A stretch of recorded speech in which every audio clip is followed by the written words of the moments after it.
Okay, hi all.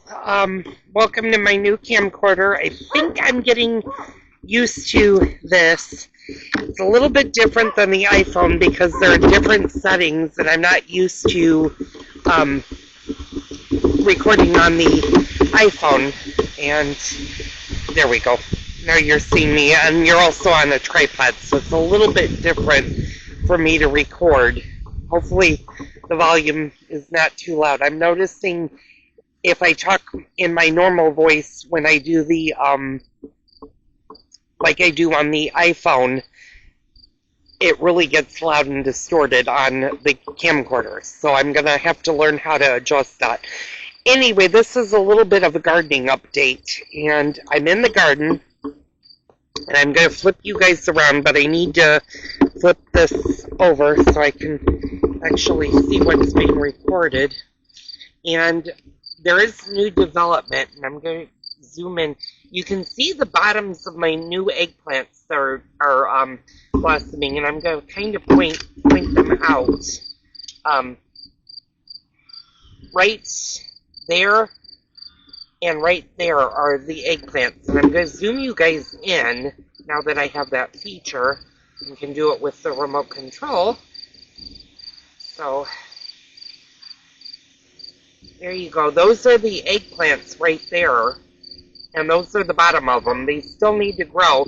There's the third one, and if I angle you right there, you'll see it. And I'm going to kind of point him out because he's a little bit harder to see, but he's right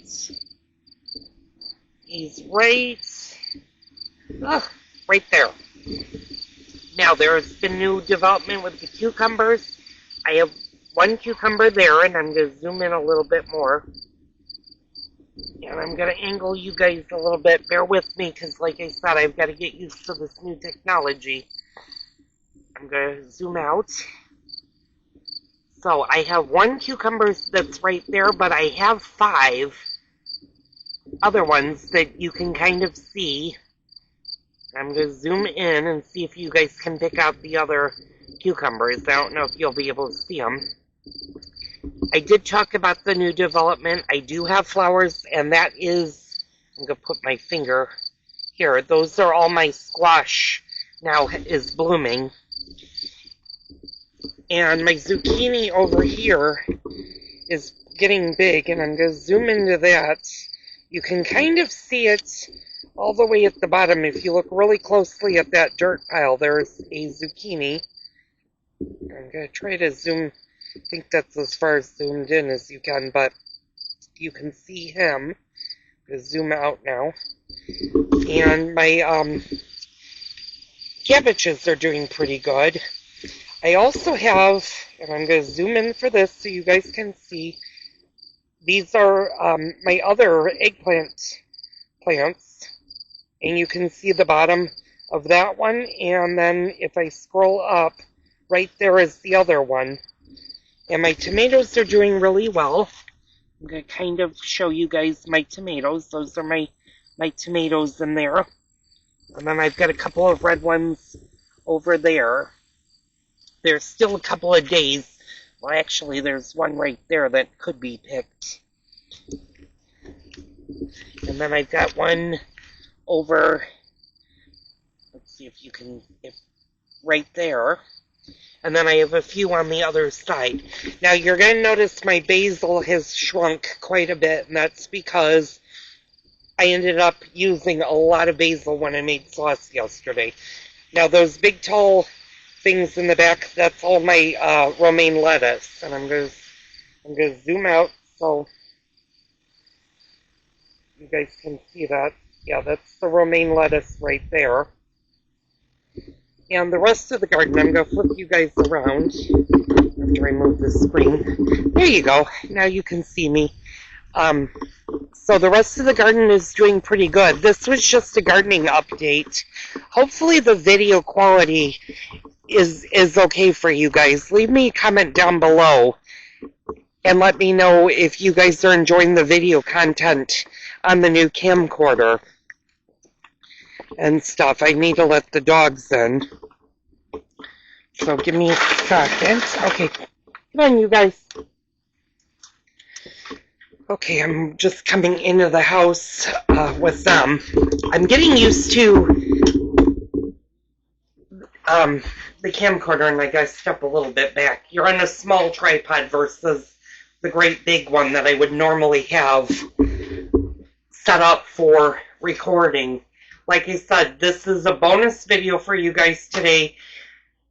I'm on the fence if I'm going to use the camcorder right away for cooking videos or if I'm still going to use my iPhone. My iPhone, I'm used to, and I can move it in different angles when I'm cooking, but a lot of times if I put you guys on the garbage can, you guys are cut off and not necessarily seeing my entire face or my entire top half of my body when I'm explaining things. So I'm hoping that this is going to be a little bit better.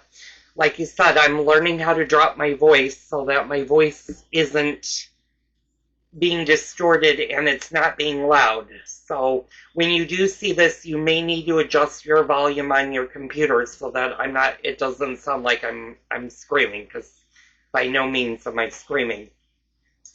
So let me I'm going to stop the video for a second. Well, I'm not going to stop it. I haven't figured out how to pause this yet. So we're going to see if I can pause it. And there are so many buttons.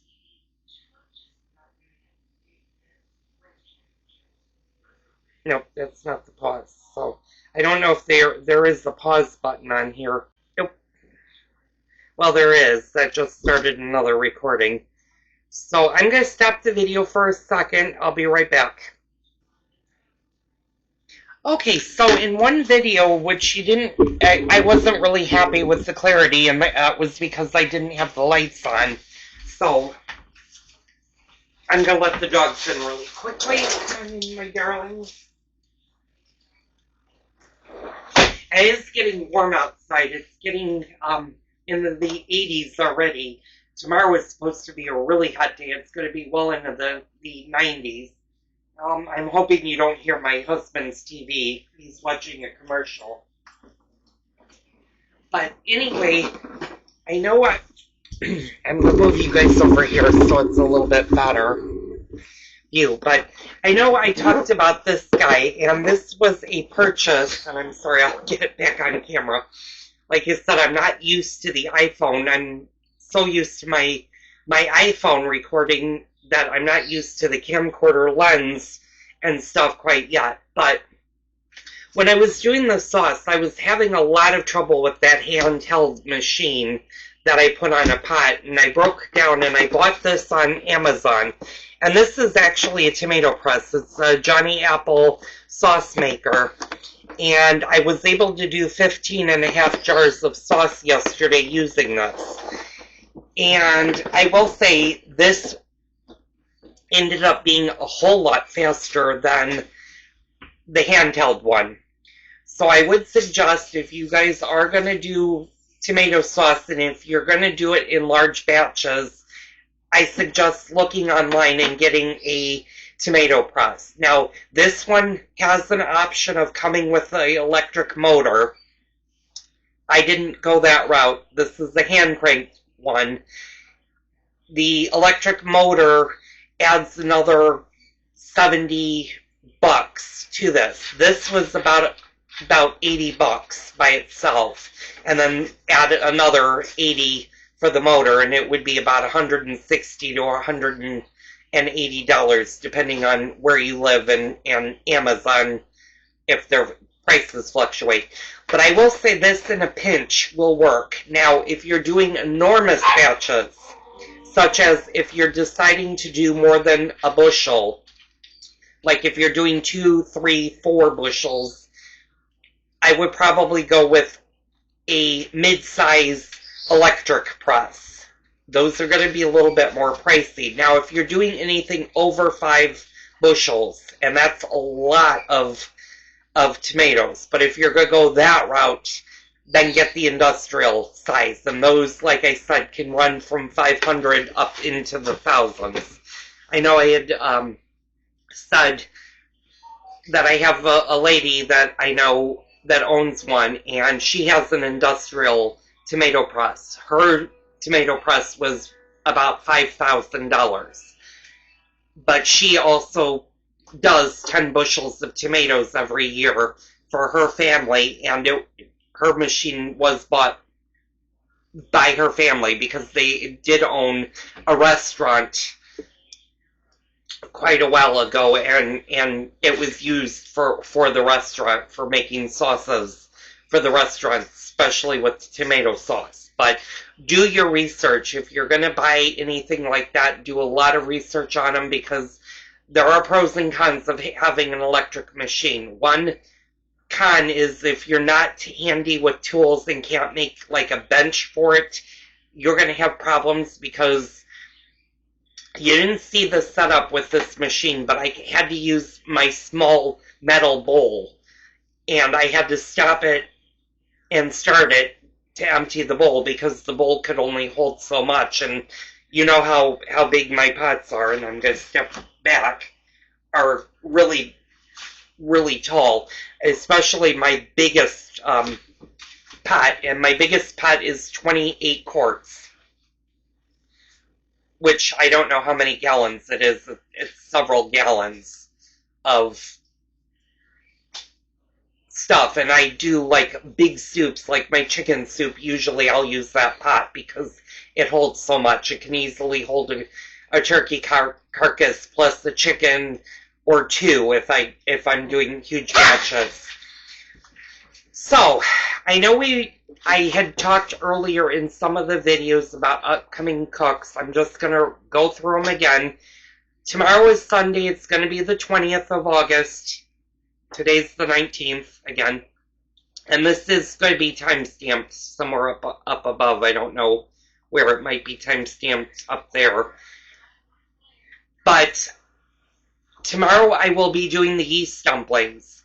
Now later in the week, I had mentioned, I think on the lamb video, that I had taken out a beef brisket. I'm waiting for that to thaw. That's going to take at least 5 days to fully thaw because of how big it is. I will be doing brisket probably... I'll start checking it on Tuesday. It'll probably be Wednesday or Thursday. Probably Thursday, because Wednesday I have class, and if I start it on Wednesday, it would be Wednesday night. Now that cook is a very, very long cook. It takes anywhere from 16 plus hours to do a brisket the right way on the grill. And we're going to smoke it. I'm going to show you step-by-step instructions on how to do the perfect brisket on your grill. So don't worry about that. That will be done. And the dumplings. For right now, because of our heat situation, I don't have any elaborate cooks coming up this week because it's just going to be so hot. I'm just going to do basic grill meals. And forgive me, my hair is a little bit more bushy than it should be. I just washed it today. Other things that I have coming up. I did talk to my grocer at my local Jewel, and next week, sometime next week, the Italian prune plums will be coming into season or coming into the store.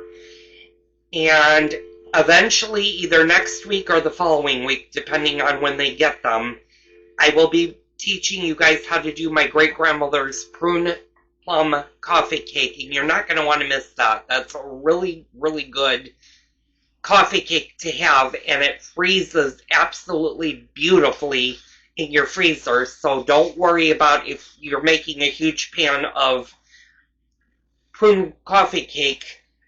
You will definitely enjoy it all winter long. You'll make enough so that you can freeze it and it can be enjoyed all year round. So we'll be doing that. That won't be this week. That'll be the following week that's coming up. Now, next week, I may be taking multiple days off because next Tuesday I have to be downtown for a class that I need to do at night. So I will not be doing any cooking videos on Tuesday, possibly stretching into Wednesday. I may take Tuesday and Wednesday off. This week, like I said, because of the heat, I'm not really going to cook a lot. If something new comes up or I decide to do something I'll record it, but it may be hit or miss days of you guys not seeing any videos. I'll try to do an update throughout the week, but they're not going to be necessarily cooking videos. Now, I have one viewer that said he had made he tried my grandmother's, well, actually my great-grandmother's sweet sour cabbage recipe. I hope that came out amazing for you. I know that's something, if you're not used to doing, it's trial and error. That's actually a big step. And he said it was delicious. So I'm so glad that he tried a new recipe and it came out well for him. Like I said, cooking is an art form. And there is no really right or wrong way to cook. It's just whether or not you have the patience and the time to put into your cooking. But I'm going to teach you guys how to be better cooks. So, anyway, thank you guys so much for tuning in today. Don't forget to hit the like button and also hit the subscribe button, of course. Also, don't be afraid to leave me a comment down below, especially since this is being recorded on a brand new spanking camera. I want to get you guys' opinion on what you think video-wise. If you think this is going to be the way to go from here on out, I'll start recording more on the camcorder and less on my iPhone. I may do different videos on each one of those. We're gonna see how this goes. It's gonna be trial and error. I do notice that the battery life is not as long as my cell phone, but I'm almost 10 minutes into this video and it seems to be doing pretty good. So we'll get used to this. So anyway, thank you so much for tuning in. Tune in tomorrow for another Cooking with Joel video.